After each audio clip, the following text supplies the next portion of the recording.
On the front of the vehicle, we have the two bow hatches. This hatch here would be for the radio operator. The radio would be mounted directly on the sponson, and that's why we have the antenna base mounted right adjacent to the hatch. This hatch here would be for the driver, and we have here the backup periscope.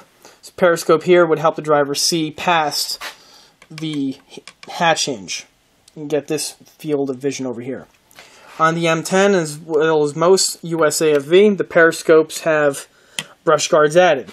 On the model, the brush guards are fabricated out of brass and are all soldered together. In addition to all the welds, we can also see the armored splash rims, as well as the turret main armored ring. This ring here would protect the turret turner gear from any small arms fire or shrapnel. Moving our way to the turret, we have more armor nubs, as well as equipment straps. This layout is standard on M10s, and it has a mirror image on both sides. The M10 has featured its own design of lift hook, as opposed to the hull and on Sherman turrets, which was a round cast piece. On the M10, it was a flat cut piece that was just welded directly to the turret.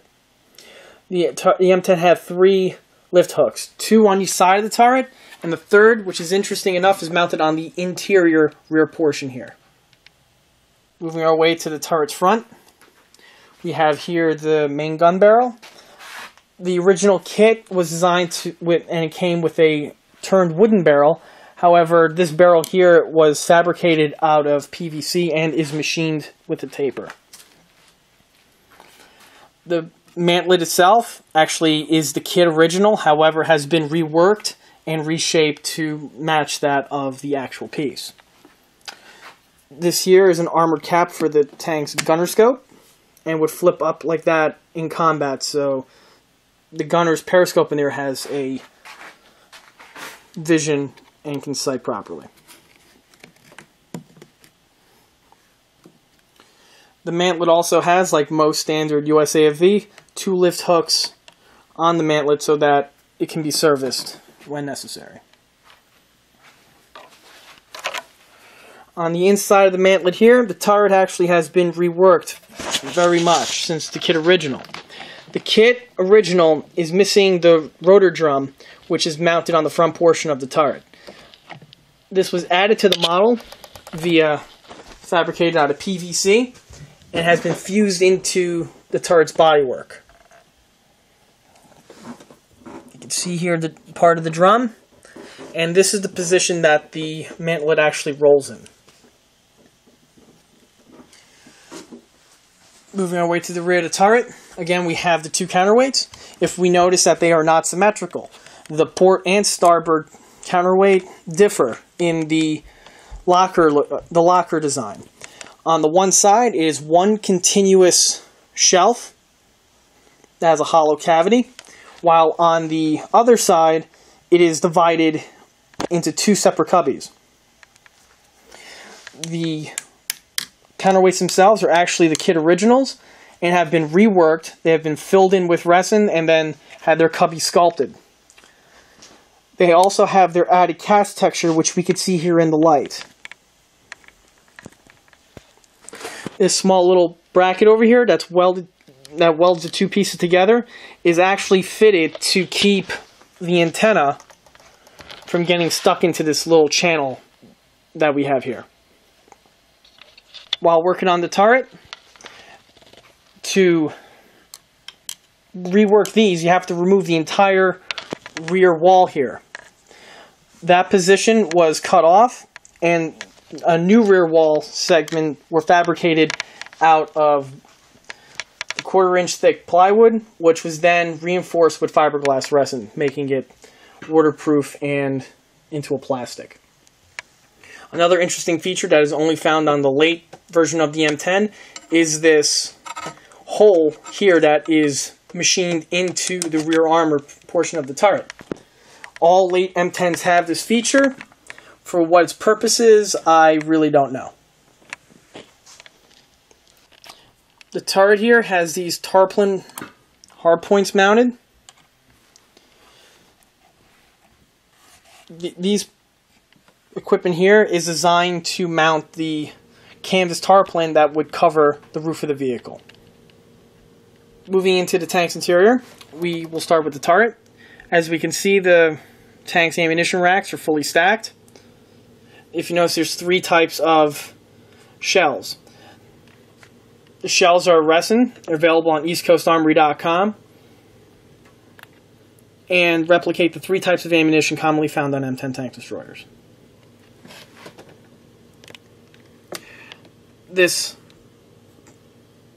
bracket over here, this pipe, is actually the barrel clamp, the spare barrel clamp for the M2 50 caliber machine gun.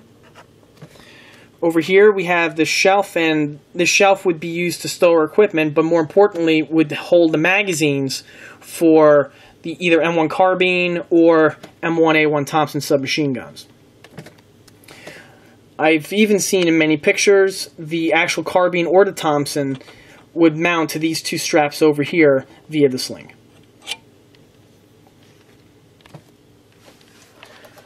And towards the sides, we have some equipment storage boxes.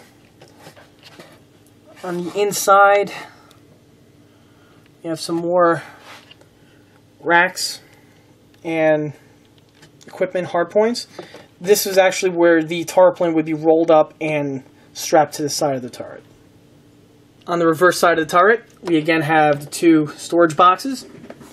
We have here the bracket for the indirect fire telescope. The M10 was capable of both modes of fire, either direct fire via the gunner scope, which is actually mounted deep inside here, right there. That would be used for anti-tank. However, the M10 could also do indirect fire via a telescope, which would be mounted here. The gunner would move position, and he would actually be able to control the gun via the 2 crank handles on either side. And he could then give fire support. Over here we have a spare periscope type box. However, there's no periscopes mounted on this portion of the vehicle, so most likely it would store the spare parts or crew equipment.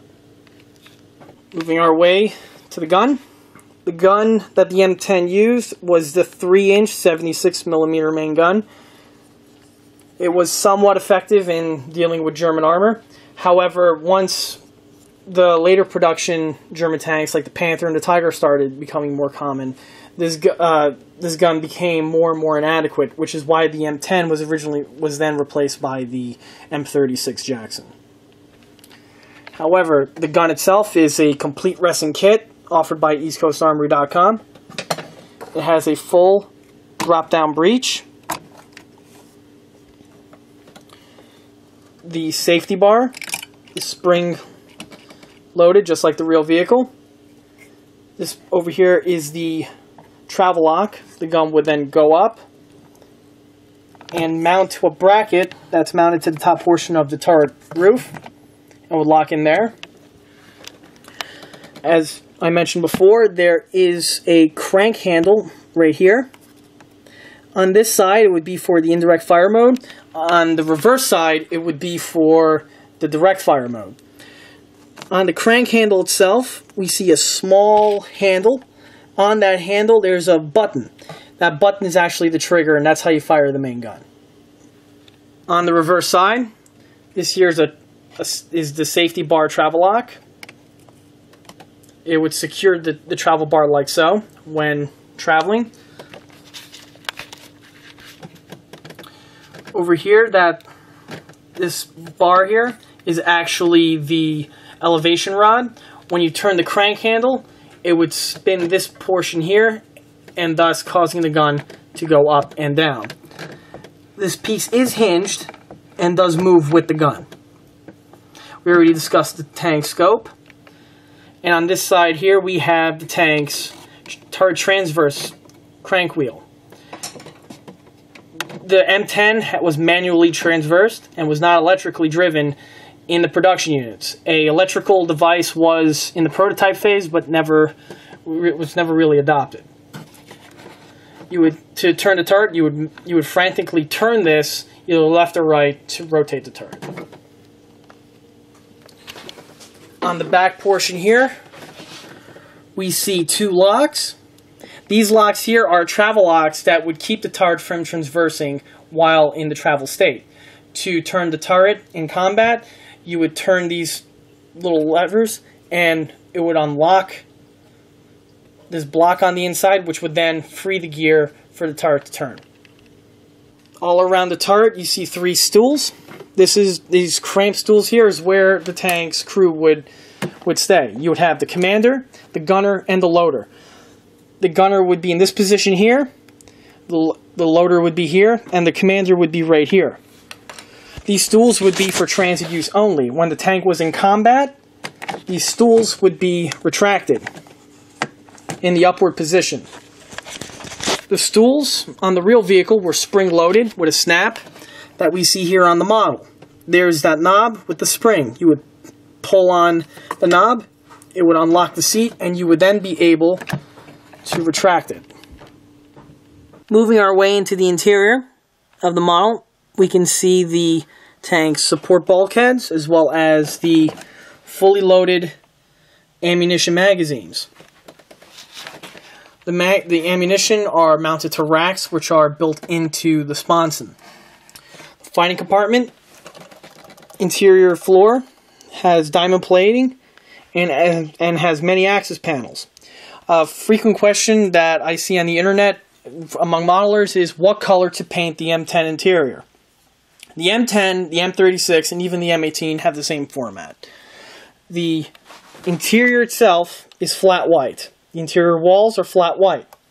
However, the floor directly below the turret is painted olive drab, as well as the interior turret is also painted olive drab. This is done so that if a plane is flying over the vehicle, like I'm doing right now with the camera, you do not see any white showing through, only olive drab. Coincidentally, also on all American tanks, the hatches are also painted in olive drab and not flat white.